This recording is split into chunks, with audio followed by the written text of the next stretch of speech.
Baik, selamat siang. Di sini saya Restu Adi Saputra dengan NPM 2023 10 11 5154 dari Fakultas Hukum Universitas Bhayangkara Jakarta Raya.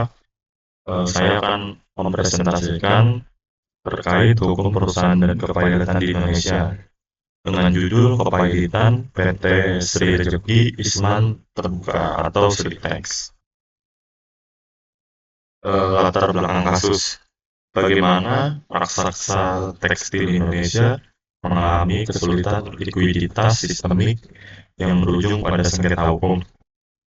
Nah, ini ada kronologi perjalanan kasus Ritex.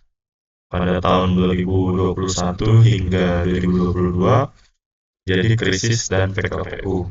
Akibat dari beban utang melonjak tinggi akibat perlambatan pasar global dari pasca pandemi COVID-19.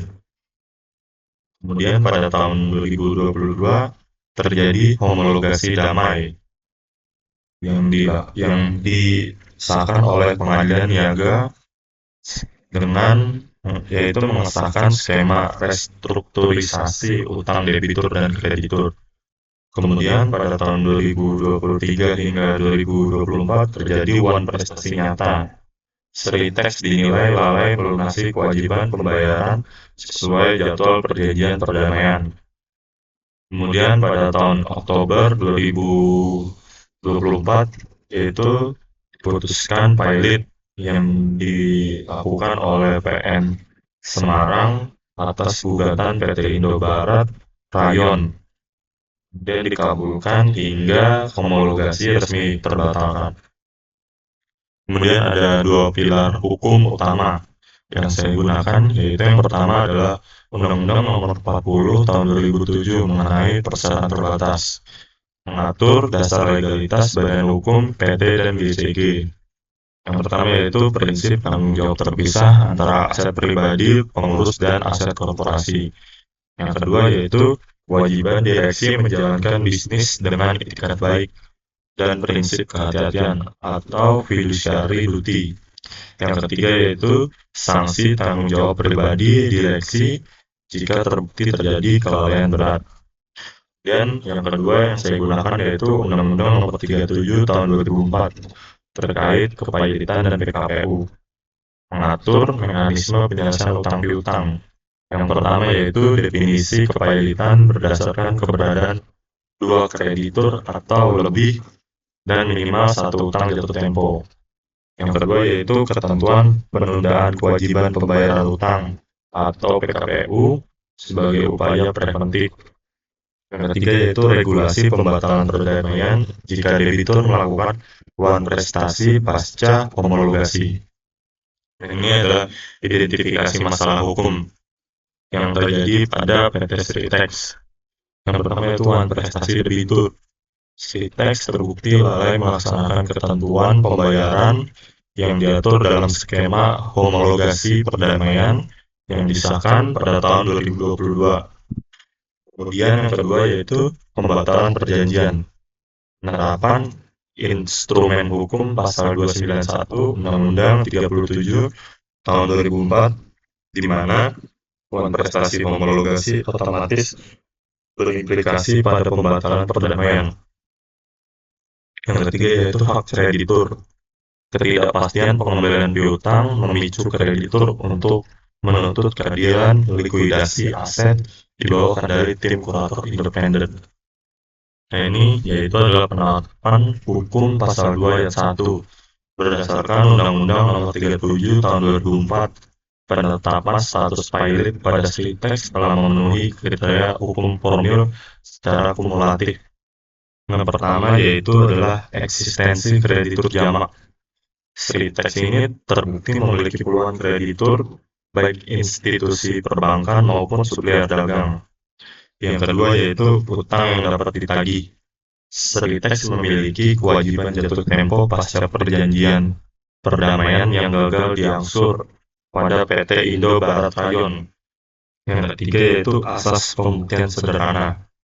Hakim memutus berdasarkan fakta konkret kegagalan bayar tanpa memerlukan pembuktian material yang rumit.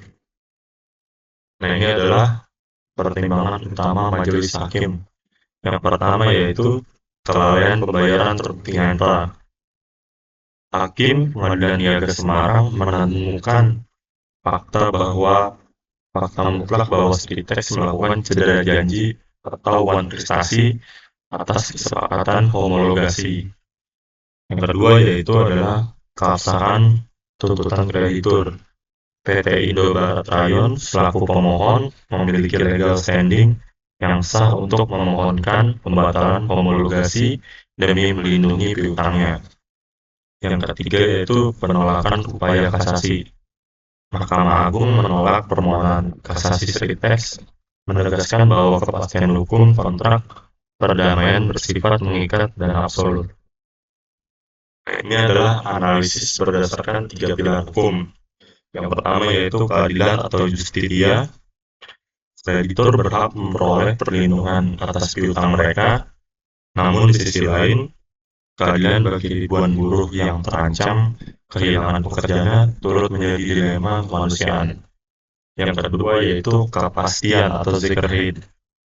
Konsistensi penegakan hukum bisnis di Indonesia terwujud melalui eksekusi pilot yang adil bagi perusahaan prestasi tanpa memandang besarnya skala korporasi. Yang ketiga yaitu kemanfaatan atau nut. Kepilotan ini memicu kurator untuk melakukan penyelamatan aset secara optimal. Tujuannya agar going concern usaha dapat dipertahankan demi meminimalkan PHK massal. Nah, ini dampak sistemik skala industri. Lebih dari 50.000 tenaga kerja terancam kehilangan pekerjaannya. Implikasi makroekonomi kepailitan Sritex. Yang pertama yaitu Sritex merupakan tulang punggung ekosistem industri tekstil nasional dan penyerap tenaga kerja terbesar di wilayah Jawa Tengah.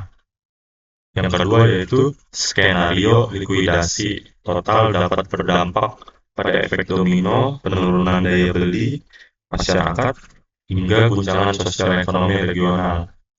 Yang ketiga yaitu kehadiran kurator ditutup mengutamakan operasional pabrik tetap berjalan atau yang bisa disebut going concern di tengah proses pembebasan utang. Ini adalah penyelamatan going concern, kelangsungan bisnis di bawah kurator. Guna menghindari kerugian sosial yang lebih besar, skema hukum kepailitan di Indonesia memungkinkan kurator mempertahankan status operasional atau going concern. Langkah taktis ini krusial agar hubungan dagang internasional tetap terjaga, mesin-mesin pabrik tetap berproduksi, dan hak-hak dasar para pekerja dapat diprioritaskan pembayarannya.